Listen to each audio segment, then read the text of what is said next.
Isang 3.8 magnitude na lindol ang tumama malapit sa Sarangani, Davao Occidental, Pilipinas ngayong araw noong ika-7 ng Hulyo, 2026 sa 20:50 lokal na oras, o noong ika-7 ng Hulyo, 2026 sa 12:43 Coordinated Universal Time.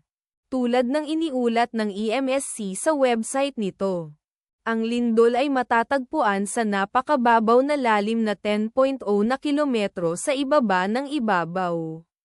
Sa mga coordinate latitude 5.4 at longitude 125.6, ang eksaktong magnitude, epicenter at lalim ng lindol ay maaaring baguhin sa loob ng susunod na ilang oras o minuto habang sinusuri ng mga seismologist ang data, at pinipino ang kanilang mga kalkulasyon, o habang inilalabas ng ibang mga ahensya ang kanilang ulat.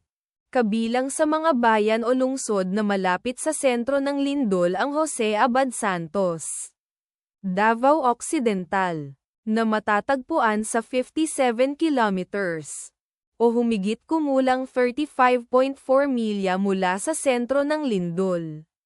Sarangani, Davao Occidental, na nasa 64 kilometers, o humigit kumulang 39.7 milya ang layo.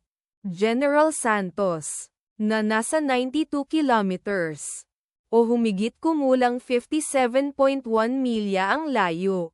Ang inirerekomendang pagkilos ay maging mapagbantay para sa mga posibleng aftershocks na maaaring mangyari. Ang taya ng panahon para sa lugar na malapit sa sentro ng lindol ngayon ay inaasahang magiging bahagyang maulap sa buong araw na may posibleng mga bagyo. Ang bilis ng hangin na hanggang 16 miles per hour mula sa kanluran timog kanluran. Ipagdasal natin na ang lindol na ito ay hindi magkaroon ng malaking epekto sa ating mga kapatid doon. At wala ng lindol. Amen.